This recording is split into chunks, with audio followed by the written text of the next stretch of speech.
Good morning, everyone. How are you doing today? Saturday, December 18th. Wow. 2 weeks left in the year. I don't know about you, but this year went faster than 2020, right? At least it did for me. I hope it was a great year for you. A lot of great things going on over here at One Rental at a Time. I've been amazed at all of the comments and Instagram notes or direct messages. Thank you all for those. I appreciate it. I love that. I love that one rental at a time, the mindset, the activities, the daily discipline is working for so many. So let's keep it up. I really do think, my life's mission of helping 1 million people close on their first or next rental property is possible. I feel confident saying that number. It was hard for me to say for a while because it just felt so big. But now I know that if I continue to do the daily content, the 8, 9 multimillionaires keep coming back every week for you. We keep doing the live streams. We just keep on keeping on. That we will do our part, and then I will need your part, right? You will need to help. You'll need to share. You need to invite friends. You need to take selfies of these cards. You need to take selfies of the books, both One Rental at a Time and 15 Conversations with Real Estate Millionaires. Those book selfies, when you post them on Instagram, you post them on Facebook, it really gets a whole new audience to ask, what is this thing? Maybe I should check it out. I'm spending about $4,000 a week now taking this content, which I'm clearly comfortable doing, and I'm having different social media folks chop them up. So you will see activity on Instagram and LinkedIn and now TikTok and probably some other platforms that I know nothing about, because I want to help 1 million people. In order to do that, I have to spend money. I get it. So if you like anything that we produce here, please share it, tag us, get involved, subscribe, ask your friends. If you like One Rental at a Time and you're in a real estate community, a real estate meetup, a Facebook group, share One Rental at a Time with them. The book, the videos, let's just keep it going. So I got some stuff to talk about, but let's first say good morning and happy holidays to everyone. Good morning, Dion. How are you? Howdy. Anna, good morning. Nathan, good morning. Nathan, good morning. Better Home Rental, good morning, all. Lumberjack, look. Oh, wow. Dion and the Lumberjack, the three amigos. That's just so awesome. All right, Nathan, question. Regarding your 1 million goal, personally in your life, how often have you failed and not reached your goal? You get this one, no doubt.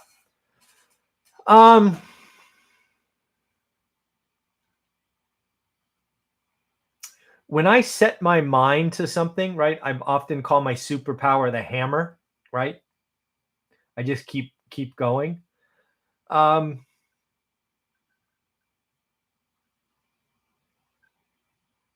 I can't think of any time where I had one of those goals where I just kept going after that I didn't achieve. I'm assuming they're out there. Probably the ones that I have missed are probably weight related, right? I want to weigh X, I want to weigh Y, all of that. I've never missed. I can't think of a money goal I've missed. I had a sales quota for a long time.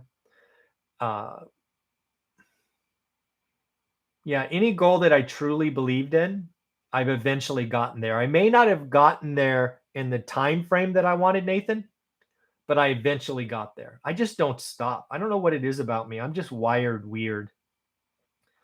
Like, again, I'm sitting here talking to you at 8:05 a.m. Pacific, and I'm already excited about tomorrow's videos. I don't know how that works. But yeah, it's I think we'll get there. And the reason I feel confident with these goals is before I put them out there, I can already see how it happens. The reason I was uncomfortable, Nathan, with 1 million is I knew that I couldn't do 1 million alone. I just couldn't. I do this a couple hours a day. I wasn't going to make this a full-time job. I wasn't going to work 12-hour days. I don't have to. However, where I got there is if I keep giving 2 hours a day, 14 hours a week, maybe 15 hours, and I make it about the network effect, that's when I click. That's when it clicked for me. You know what? Michael, you go help 10,000, and those 10,000 will help 990,000. That's how I got comfortable with it. So that's just how my silly brain works. Thank you for your question. Yeah, the Lumberjack Landlord and Mrs. Lumberjack was an awesome session. I agree. Hey, Layla, good morning. How are you? Chris, question, Mike. I am closing on a 16 unit in California. Congratulations. I have 45 units under my belt, but nothing bigger than an 8 unit. Okay. Please elaborate on your experience with on-site managers. Thank you. Yeah, Chris, one thing that you have learned is 16 units is kind of it's that odd number, because at least in the state of California, this may not be true in the other 49 states. In the state of California, anytime you have 16 units or more, you must have on-site management, which means one of your residents. They will have to have posted hours. They will have to, there'll be rules of the game. So we have 5 units over 16 or over. 4 units now. We sold one. So 4 units. So we have on-site managers. We have on-site managers for about a decade. I would tell you to treat them like employees. They're not tenants, right? We inherited some, and some people choose to treat them like tenants. I would treat them like an employee. What does that mean? With an employee, your job, Chris, is to set expectations and manage to expectations. They are not a tenant first, they are an employee first. At least that's what I've seen work best. If you do self-management, which I'm not sure if you do or not, I would have regular phone calls, like once a week. I would set up rules for escalations. I would give them some supplies. Like I would buy them a cabinet if it's not already there, where light bulbs and plungers or whatever the things that you may need in your units. You want them to have the easy stuff at their disposal. So we often bought supplies. I would have weekly calls and maybe monthly or quarterly visits. I would set up expectations for receiving rent, about what to receive, not to receive. I guess those are my first thoughts off the top of my head, Chris. Hopefully that helps. Yes, Chris, Cali law says 16 and above. Yep, 15, no, 16, yes. Don't ask me why. It's California craziness. Good morning, Chris. How are you? Good morning, Invest to Wealth. Good morning. Lumberjack, Nathan. Oh, thank you. Yep. Nathan, do you have update on your deals of the decade? Yeah, still chasing them. One of the deals I lost, this would be the first one I think I talked about. It was listed at 270. I offered 200. Somebody came in at 215. I checked last night. I think that deal is coming back on the market.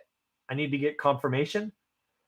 If it does, I will be writing up an offer today at 200. Actually, you know what? Technically, I think I'm going to be a jerk. I think I'm going to write it up at 197. Yeah, I think I'm going to write it up at 197. I'll take 200, but I'm going to want them to know that my next offer is going to be lower. Yeah, the other ones have gone to other people. It's still a tough market in Fresno. Fresno is still hopping, but I do have line of sight of that deal. It's really going to come down to, Nathan, is a December 31st close important? Because I can still close. Assuming title can get done, I can still get the money there. I don't need a lender. So I'll know more tomorrow for sure. Yeah, I actually got to call Mike and see what's going on with that deal. One sec. Action item. Cool. Good morning, Mark. Good morning, Sharon. How are you? Hope you guys are doing great. Dan, I have a duplex under contract. Very cool. With soon to be inherited tenants. All right. Meeting them today during inspections for the first time. Yep. Any advice on if I should talk to them or what to say? I'll be self-managing.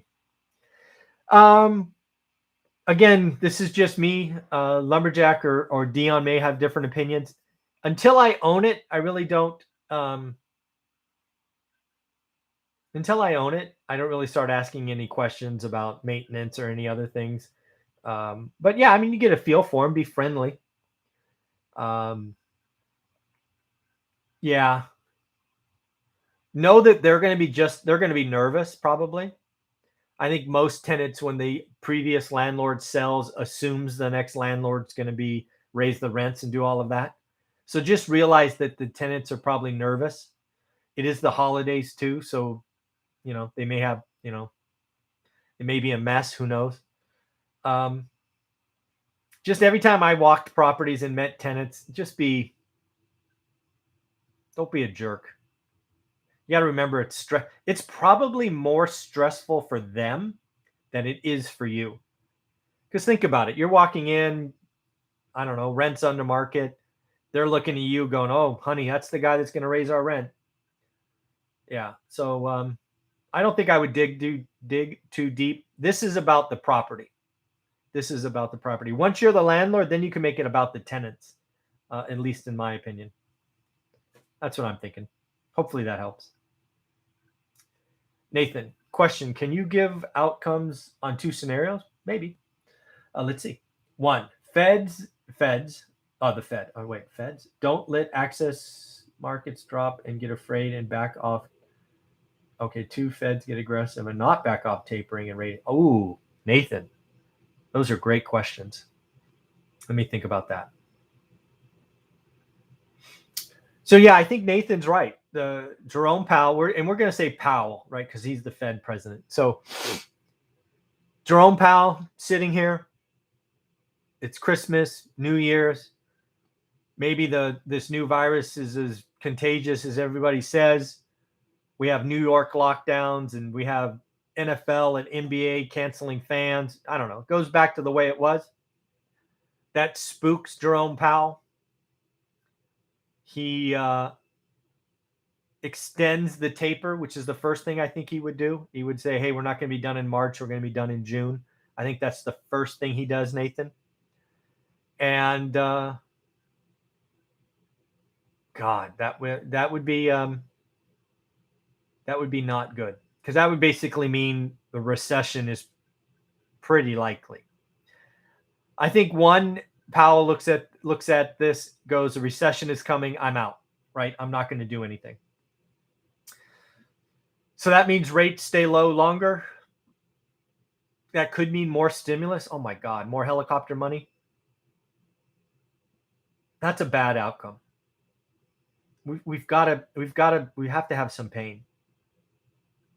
We can't keep the helicopter money going. So I don't have any great feelings about the first one. Number two is my current base case.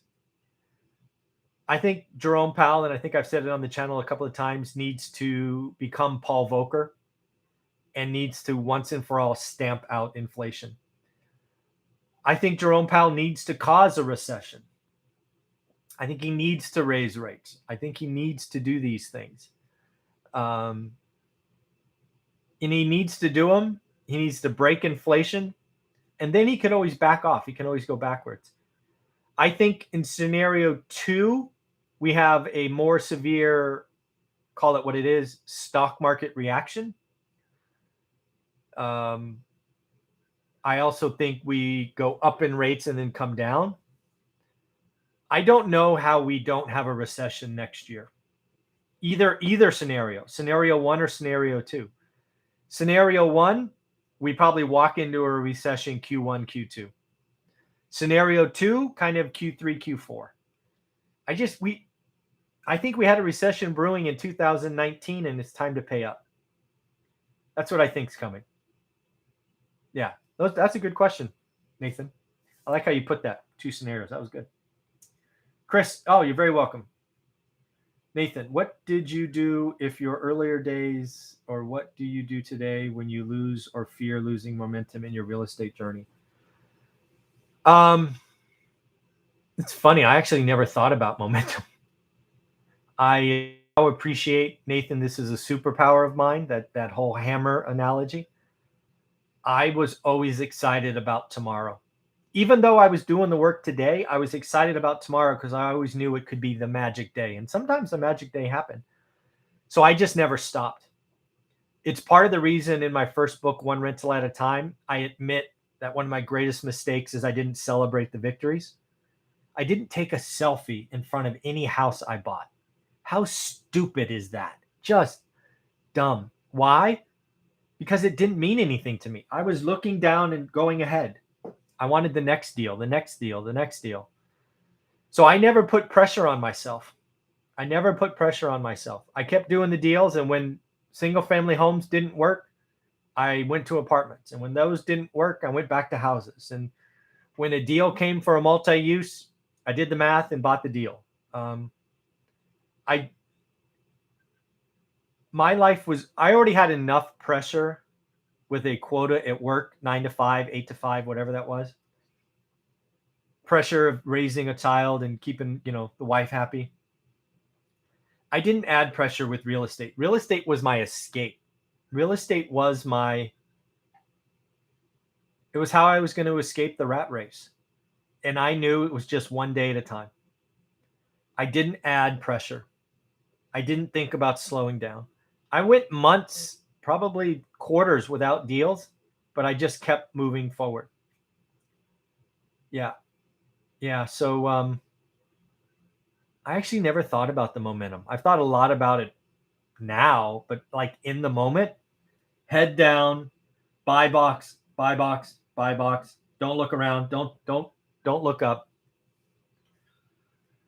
Focus and daily discipline is I now appreciate it is my superpower. So sorry, I just never was afraid of losing momentum because it was always about the next day, the next deal, the next day, the next deal. Yeah. Good morning, Michael. Have you done a deal using due on sale insurance off market? Thank you. I will admit to Michael not even knowing what due on sale insurance is. So the answer is no. I don't know what that is. Maybe it's title insurance in California. I don't know what due on sale insurance is. So no, I haven't used it. I have title insurance. I would not do a deal without title insurance, off market or on market. I've had one in 21 years. I had one claim for title insurance, which they paid off. It was $1,100, I think. So, something that they missed, and it was their error. They fixed it. A year or 18 months later, they fixed it. That's what title insurance is for. But no, Michael, I'm sorry, I don't know what due on sale insurance is. John from Texas, or John, Texas. Actually, I can't say he's from Texas. Maybe Texas is his last name. I don't know. Anyways, John, Texas. Good morning. Have you ever bought a property with pier and beam foundation? Yes, I have. Pier and beam, pillars, whatever you want to call it. Yes. They were pretty common in Fresno, California in the early, early 20th century. They are, they slope a lot. They scare a lot of people. Relatively speaking, they're an easy fix. I wouldn't do it, right? You gotta go into the crawl space really tight. You gotta dig out with a shovel, get down, jack up the house, hear all the house creaking. But it's not a big fix. It's all fixable. It's certainly work I would never do. But yeah, I bought them. Get a big discount. Chester Williams, Michael, celebrating the win sounds like a great part of an acquisition process. Yes, I strongly recommend it. I think Matt and Dion and I talked on the Three Amigos this week about adding content to the course. And one of the things is going to be, congratulations, you just got the deal. Now go change the locks and go take a selfie. Yeah, that's what I would definitely do. Something like that. You got to, again, please learn from my mistakes. One of my greatest failures is I didn't take a selfie in front of every house or apartment or duplex or quad we built. Again, I could do it today, but I don't want today's picture. I want Olivia and I at 30 and 31 and 32. I want to see us age as our portfolio grows. Man, don't make that mistake. Sean, do you think a recession could happen in 2023 due to it taking time to Fed raising rates, effective rates? It might take a few raises to invert the yield curve. Yes, Sean, I think Well, first off, I think the business cycle is undefeated. I think we will absolutely have a recessions and expansions for the rest of my life. I would say this: I'd be shocked if we don't have a recession by the end of 2023, which gives us 2 years, right? 2022 and 2023. I'd be shocked. The question is it shallow and short? Is it deep and long? But yeah, I think we have a recession by 2023 for sure. Yeah, I do. Hi, Vidya. Like Meet Kevin and Graham, do you plan to share your net worth and its distribution over real estate purchases over the years? Those videos are powerful and relatable. No, I don't think my net worth should mean anything. I've said we replace 2 6-figure incomes. I own hundreds of units. I don't. It's not about me. I don't. I don't ever want to be look at me, look at me. Um, I don't think it's very. I have I've talked about what we own at real estate meetups, and everybody gets excited, and they're like, "Yay, congratulations, you won, yeah, yeah, yeah." But then I watch you after, and all you do is say, "I can't do it, not for me." And I believe all of you do the same thing on Meet Kevin and Graham. Meet Kevin makes a freaking $1 million a month. Graham Stephan probably does too. You guys really can relate to somebody making $1 million. You guys can relate to some 29-year-old with a $10 million stock portfolio. That's relatable. Really? It might be fun to watch. It might be fun to dream. But I think when you get done watching those videos, you say, good for them. I can't do it. That's not what I want. That's why I talk about 4 rentals. I can tell you my story of 4. I can give you all the numbers of 4. I want to change your life. I don't want you to go, wow, look at that 29-year-old. He's got 10 million bucks. He makes $1 million a month. I don't think that's relatable.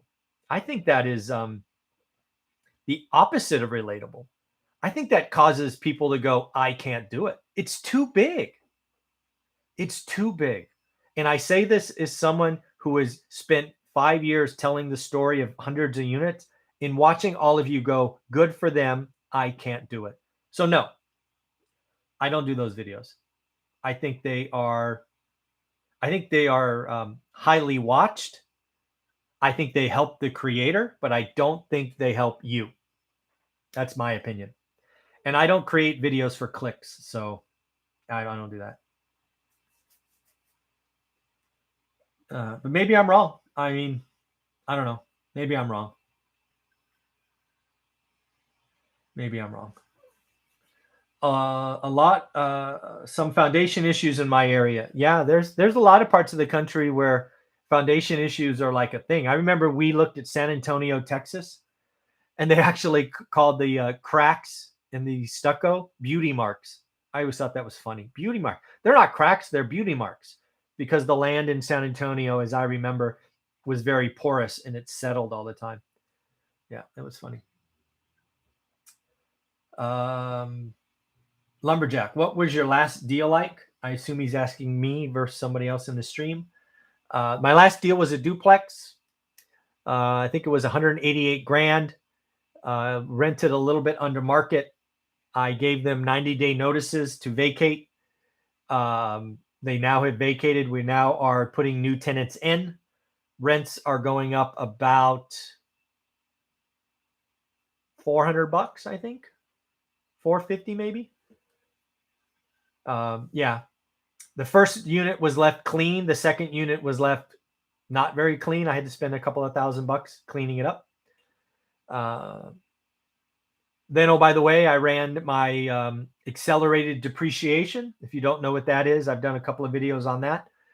That particular duplex I bought is going to allow me to write off about $38,000 on my taxes, which is going to make me about $11,000 in cash. So my purchase of $188,000 duplex not only was a great deal before, but now because I can use accelerated depreciation and bonus depreciation, that duplex puts $11,000 in my pocket. So yeah, that deal was fun. I look forward to doing more and more of those deals. I want to buy at least $1 million in property next year.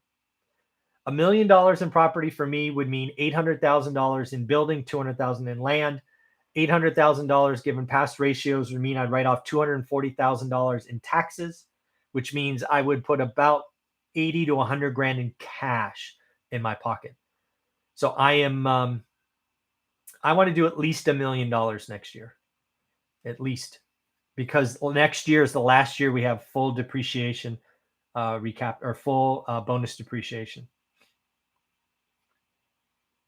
Chester, think about the top and bottom of the market. Are there strategies that make better sense for each market positioning, e.g. boom versus recession, such as burr and recession or buy and hold and upswings? Chester, what I think you're really pointing at there is there are appreciation and cash flow.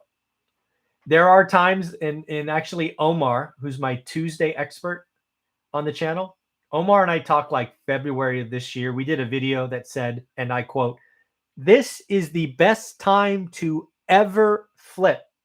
Now that could have also meant burr, but we were talking about flips because there was no inventory and you could do lipstick flips and people would buy them almost sight unseen.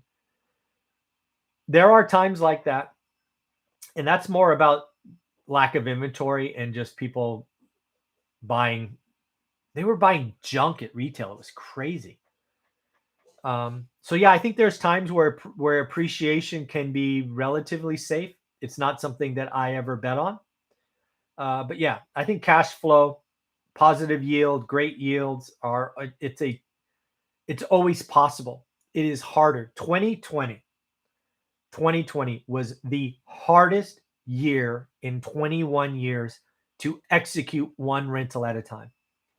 If you bought any units in 2020 last year, congratulations. I wrote over 100 offers and got 0. Now I still closed 6 deals because of my network, but I do what I say. I wrote 100 offers out of the MLS and got 0. I think I only got 2 counters. It was horribly hard. 2021's been better. And 2022 will be much better. 2020 was terrible. Yeah. Julie, I absolutely agree. Don't disclose your income. Yeah, it's irrelevant. It's just know this: every day is Saturday. That's what matters. Your last deal and your next. Yeah, exactly. I like that. Invest the wealth. Where did we go? Yep. Smash the like button. Yeah, I always forget to say that. Again, folks, if we're going to help 1 million people on this channel, it's not going to be about my income or revenue. It's going to be about you closing a deal, you creating a selfie, you asking your friends, you doing this. This channel is not about me. I will never do the look at me, look at me, look at all the nice stuff I have. That is so not who I am. I want it to be about you. I want to celebrate you. So that's what I look forward to doing. Yep. Good morning, Paul V. How are you? Anna, one single farm I found was to be in a flood zone. Oh yeah. AE 1% chance in 30 years. Owner said it never flooded in the past 20 years. I backed off. Was I too cautious? Insurance quotes had too much swing. So Anna, I don't know. So I bought a property. I think Matt and I talked about this last week or maybe the year before. So I bought a property in Fresno, California. That was in my buy box. So it's a part of the city where I own a fair amount of units. And for some reason, when I got my insurance quote, it was like $6,000. And I was expecting closer to 600, probably more like 800 bucks. And I actually called my insurance agent. I said, what the hell? Why is this thing $6,000?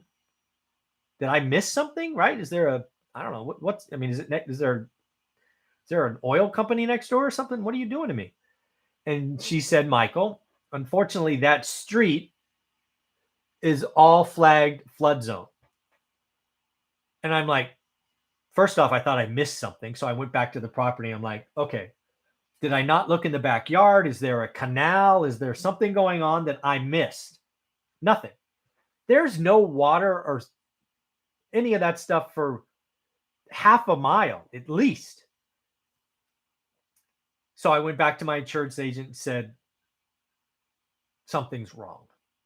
Unfortunately, because the property is listed as being in a 100-year flood zone, there's nothing the insurance agent could do. And of course, the mortgage company, because this one was going to have a mortgage on it, would not fund without insurance. That was fun. So I asked my insurance agent, what could we do? Because I didn't believe it was in a flood zone, but my word means nothing. She said there are companies that could come out and survey the property and perhaps take it out of the flood zone. So in this case, the seller was open to extending because I wasn't going to close. I wasn't going to close with a $6,000 insurance thing. Not happening. That would hurt my cash flow. That would make my cash flow negative, and you know I don't buy alligators. So I spent something like $3,000. I think it was $2,800. I paid $2,800 with no guarantee, zero guarantee, to a company to come in and survey the land, create a report, and either validate it was in a flood zone or take it out. Thankfully, in this case, they took it out. We then took that quote to the city. They took it out of the flood zone or changed the flag or whatever it was. I took that new change to the insurance company. My $6,000 quote went to $800. I closed the deal. That's what I did in that case. I would not have closed on that deal without removing it. If that deal would have stayed in the flood zone for some reason, I would have negotiated a much, much, much lower price. Because you know, Anna, I only buy cash flow. And at $6,000 a month, that's $500 a month in insurance when I was expecting $50 or $60. So I would have gotten a hell of a discount, which meant that deal would have died. I don't think the seller would have gone down. So that's my story. Evolve Properties. Have you figured out how you're going to measure the 1 million goal? Yeah. So in the short term, I'm going to continue doing these cards. I'm already having my team. Again, I'm spending $4,000 to get here a month. They're designing a brand new card once this challenge is done. My hope is for the first 6 or 7 months, I can continue to do it manual. I expect all of you to help me. And once it starts to accelerate and I no longer can do this, I will probably put something on my website where you can acknowledge that you did something and it will auto send you a postcard. You're always going to get a postcard. So that's what I envision. But I look forward to getting to the point where I can't do it alone. Right now, I'm doing, 2 to 6 or 7 a day, so I can do it. But yeah, that's what I'm currently thinking. So I hope to get to a point where there's hundreds a day, and I'm like, Uncle, I need help. And then I'll probably automate it on my website somewhere.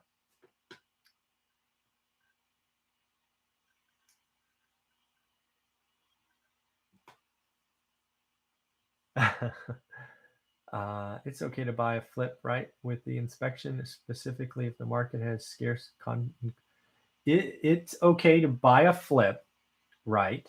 With inspection, specifically if the market has scarce in contractors. So Anna, I'm going to try to give you an answer, but I may misunderstand your question. Actually, Anna, are you asking about the same flood zone issue? I'm not sure. Maybe this is a different deal. Yeah, so I think what you're asking is, as long as you buy a property that needs work, right? Junk. By the way, Sonny wants to get down, so one sec. You can buy a deal as long as you have inspections. I think I would add today if I didn't have a team, which a lot of people don't, I would take any bids or any expectation for holding cost, flip, repairs, remodels. I think I'd add 20%. And if you're using hard money or private money, I think I would add 2 months. Builders, right? Builders, vertically integrated builders are having dead days, which means they have no activity on projects. If they have dead days, I would expect flippers to have dead days. So plan for extra expenses, extra hold time, extra cost. But yeah, I personally am not selling anything next year. I'm not going to flip any properties next year. Every flip I did in the last 2 years, I wish I still had. especially when I look back to see what the bonus depreciation would have been. Woo! I was silly to sell them, but yeah, that was. But yeah, I'm not selling anything next year for sure. I hope to buy at least $1 million worth, maybe two, but we're going to start at $1 million. Jarrus spoke to Stephen Dow. He's awesome. Yeah, he's fun. He when I talk to him 8 a.m. Fridays, so it's 10 o'clock for him. I swear he's had coffee, but I think he's just naturally excited. Yeah. With the deal with the flood zone here every day, flood insurance is normally $800 a year. It is a GIS interactive map to check out flood zone. That's interesting. Only $800, man. My property was $6,000. Oh, FEMA had changed the calculation method in October of 2021. Oh, I didn't know that. High risk area, we see high rates forward. No one knows how this new method would impact right now. Owner also said survey option, but yeah. You seem to be in a much better mood this morning, unlike yesterday. I got to watch Matt, the lumberjack landlord, drop a big surprise on you. Yeah. Matt was gracious enough to give me that video. That video goes live on my channel, I think at 4 o'clock. There is an idiot out there who has the worst. This is going to be the worst real estate forecast of all time. And again, you got to watch the video because I am very rarely speechless and I have no idea what to say for most of this video. But basically, get this. These people prey on your insecurities. They prey on your fear. Here you go. 30-year mortgage rates going to a whopping 4%. Because the 30-year mortgage goes to 4%, which is historically low, but still 4% higher than today, real estate is going to crash 50%, and it is going to crash 50% in 1 year. There is none of that is possible. None of that. Real estate doesn't crash that fast.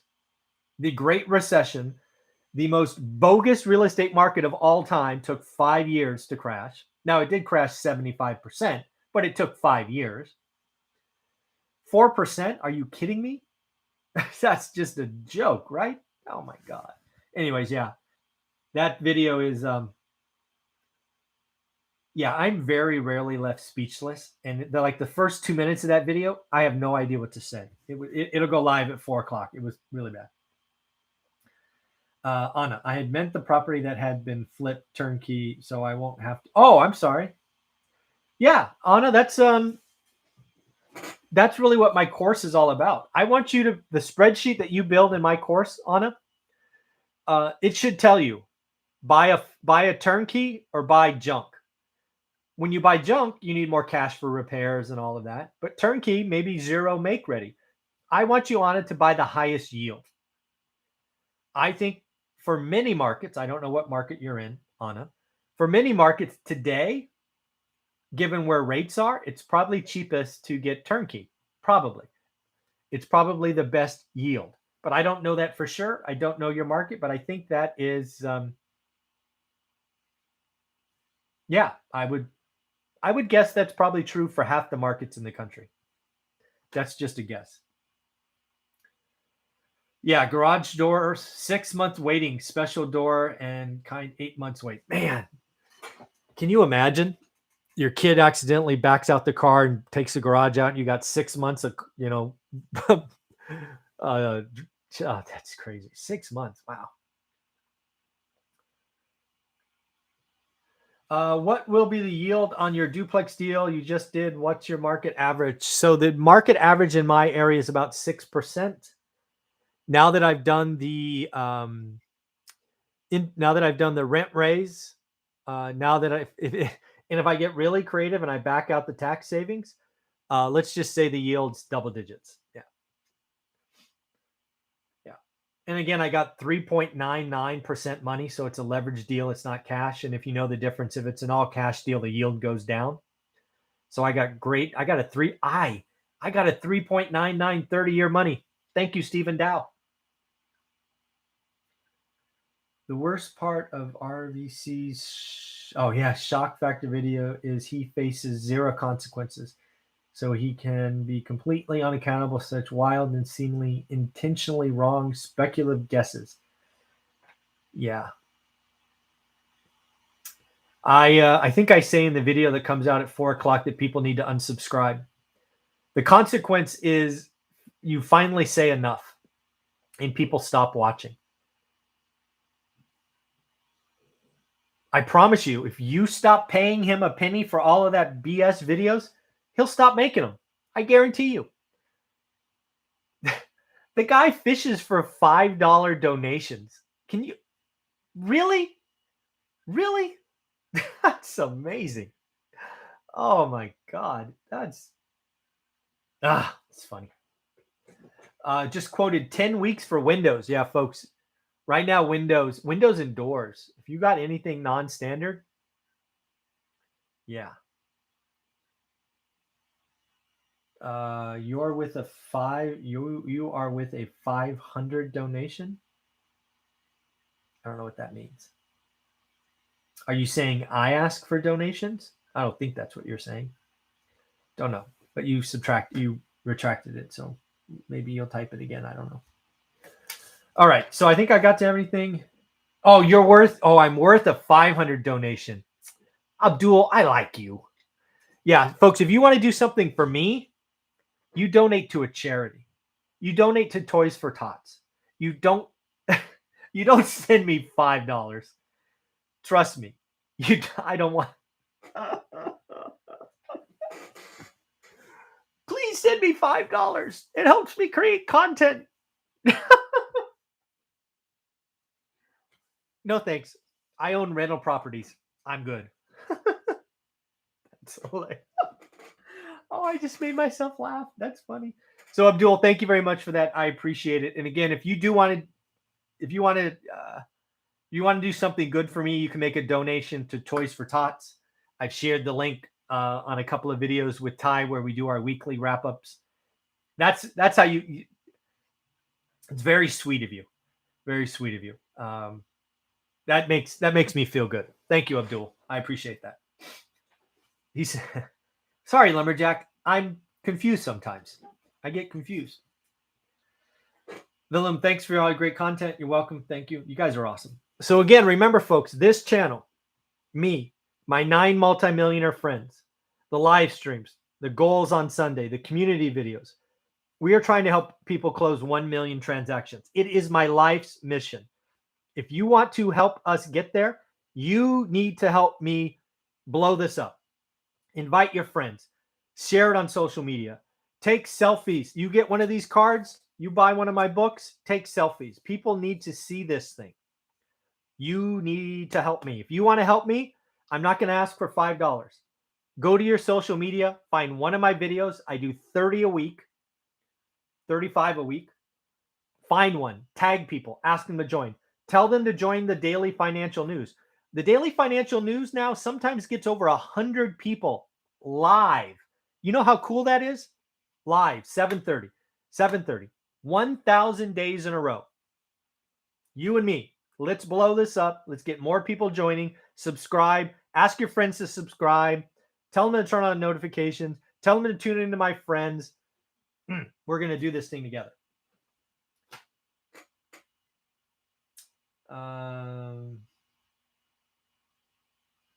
Yeah, Chester, you're right. Yeah. Again, here's the deal, right? A YouTube creator probably makes a penny a click, a penny. So, let's go back. I'm going to pull up. I'm not even going to say his name, but everybody knows who I'm talking about. Let's go back to his channel, which I now have unsubscribed from because he is just that bad. What was his last video?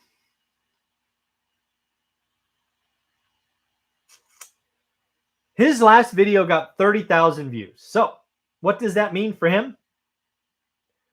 I think that's $300, but let me do the math.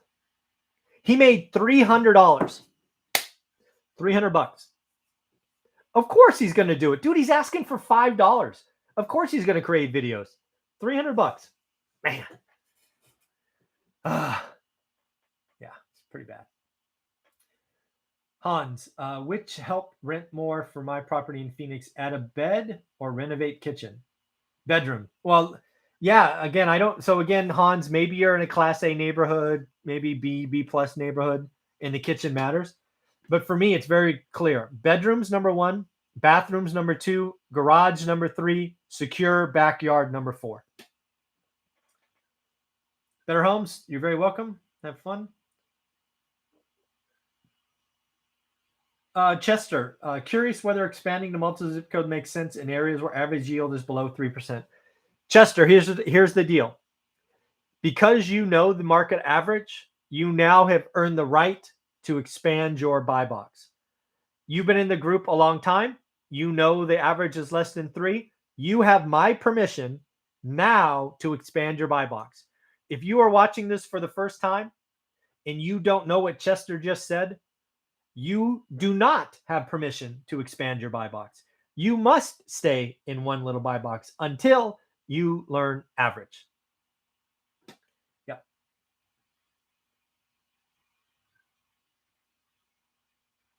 I subscribed just so I could unsubscribe. you guys make me laugh. It's pretty awesome. What is your thoughts on signing long-term leases in this market? It really depends on your deals and what you want from it, right? Long-term lease, I'm going to call 2 years and beyond, just so we can be speaking the same language. It depends. 2-year lease, you get something that works, it cash flows. Maybe you get some upfront rent. I don't know, but it's really your choice. Realize that in most markets, you're probably going to be giving up on some rent increases, but maybe for you, a long-term tenant's better.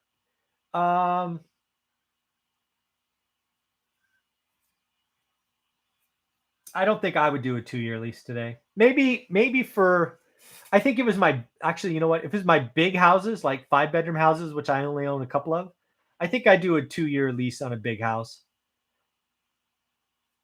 Yeah, I wouldn't do it on an apartment. I think apartments are really going to skyrocket soon. Yeah, maybe my big houses, because the big houses moved first, then the smaller ones, and now apartments. It's just like real estate values have cycles, rents have cycles, and I saw my big houses move first. So maybe I would do a loan or a 2-year lease on a big house, 5 bedrooms and above. Again, that might be market specific. I don't know your market, but yeah, that's what I'm thinking. So thank you for all these questions. I had a whole list of things that I wanted to talk about. I will talk about only one of them. Which one do I want to talk about? Actually, let's go back to on this question. Statistically, in surveys, only 3 to 7% respond. I'm sure you're already impacting 500. Thank you. I appreciate that. Yes, years to come. I agree. You're absolutely right on it. That's my hope. The network effect. Anna's doing the math. Awesome. Let's see. What do I want to talk about to wrap this up? I guess let's talk about this. Do the work. So I wanted to share with you what I think do the work means. So do the work for me is, again, my superpower. I'm lucky. I admit it. That was truly luck. You know, I don't like saying lucky, but the fact that I'm already excited about tomorrow's videos, there's something wrong with me, and I get it. I am, right? Tomorrow's Laura Morby. I'm excited about talking to Laura tomorrow. It's just weird. But what do the work for me means in one rental at a time is that means you watching me right now, right? I guess I can do that. You right there. You take ownership of your future. You take ownership of your investment decisions. You don't let some other idiot with charts in his mom's basement scare you. Your market might suck, but you are going to do the work and know it sucks. Not believe pretty charts in his mom's basement guy. You're going to do the work. So the first thing that this do the work means for me is you take ownership of your future. Number 2, if you are in the one rental at a time community, you are going to help others. If you are in my private Facebook group, you will help others. You will be a positive influence on the group. Number 3, you will celebrate other wins. Their wins are not your losses. This is about being in this together. When they win, celebrate. They will celebrate when you win. Number 4, I want you to celebrate your own wins. Take a selfie, make a scrapbook, put it in a picture frame, whatever you want to do. Save these cards, post them on your fridge or your whatever. Keep them. Celebrate your wins. And then finally, together, back to Anna's point, we all need to promote one rental at a time. One rental at a time is not Mike Zuber. It is not Mike and Olivia. It is now a community made up of 9 additional multimillionaires. It is made up of students, well over 2,000 students, a private Facebook group, nearly 1,100. I don't know. I think it's like 15 or 20,000 books are out there. We need to blow this thing up. We need to get other people on board. And yes, we are going to help 1 million people. That's what do the work is for me. So with that said, let's see if I can get through the last little bit and we will call it a day because I got to go talk to my private group. Thanks as always for everything you do. Have a run the errands. Good. Enjoy your day. Paul V, good morning. You always give the best information. I appreciate that. Don and Bev Perkins, it's been a great year. Congrats on what I'm sure was a great year for you. Merry Christmas. Thank you, everyone. Take care. Remember, subscribe, thumbs up, share with your friends. Holiday seasons. Get them the One Rental at a Time book or 15 conversations. Ask them to subscribe. Whatever you want to do. Share videos, tag me. Take care. Bye-bye.